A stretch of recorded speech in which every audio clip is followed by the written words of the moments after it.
on the electronic instant cash documentation is mo siguro na kanang in every cash, every kamuha sa case is naka-electronic document. Okay, so thank you, Ms. Comilda. You got the idea. Okay, the Electronic Ancient Cash Documentation Scheme or the ACAS. Can you read in our class? It's a digital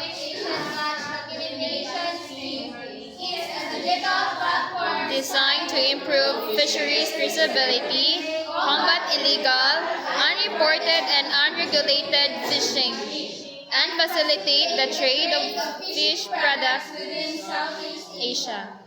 Okay, so the ACAS, it helps to catch the fish or to track the fish sa pagkuha. So it also helps to keep the digital records, and also it fights for illegal fishing sa para sa kilaw nila para mahibayo kita at consumer mahibayutan na ang pagkuha sa fish is legal and safe. So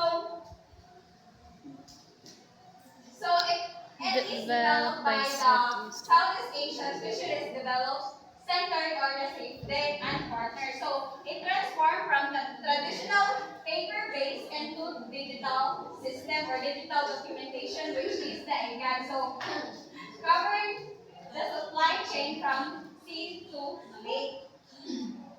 So next is the K aspect of ECAD and digital traceability. First, we have the technology used. So can you read in chorus?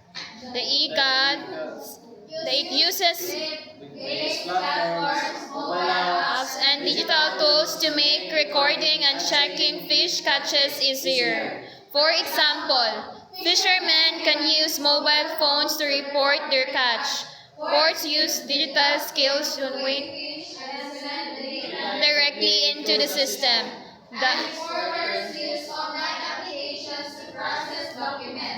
This makes process faster, more accurate, and traceable from sea to market.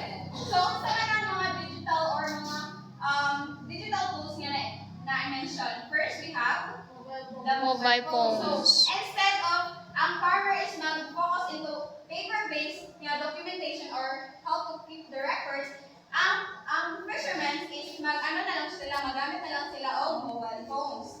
And also, we mentioned po ang digital port. So, kining digital port, it is an electronic system wherein it is automatically send the records or the weight and also the every details of the fish directly to sa imo.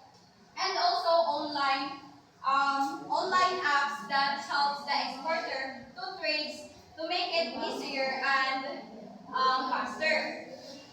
So next we have the regional collaboration. So kindly read in chorus. Initiated by CFD. Serve as a standardized electronic tools for Asian members. The National Traceability Regulation. So ang ECAD, it is created by the SafeDec. So kini sila, it follows the global rules and help the Asian countries to meet the international standard for fish. So kini sila, every member of the country is kanang ginagamit kanina sila sa fisher para same ra sila og tools na gamiton para mas mapadali ang ilang pag-trace sa fish. Okay, ang sa pagganito ang mga digital technology used, mobile phone, digital ports, and online apps. And in conclusion, let's read. ECAD is more than technology. It is a safeguard for sustainability, fairness, and consumer trust. By ensuring traceability, we protect marine resources and secure livelihoods.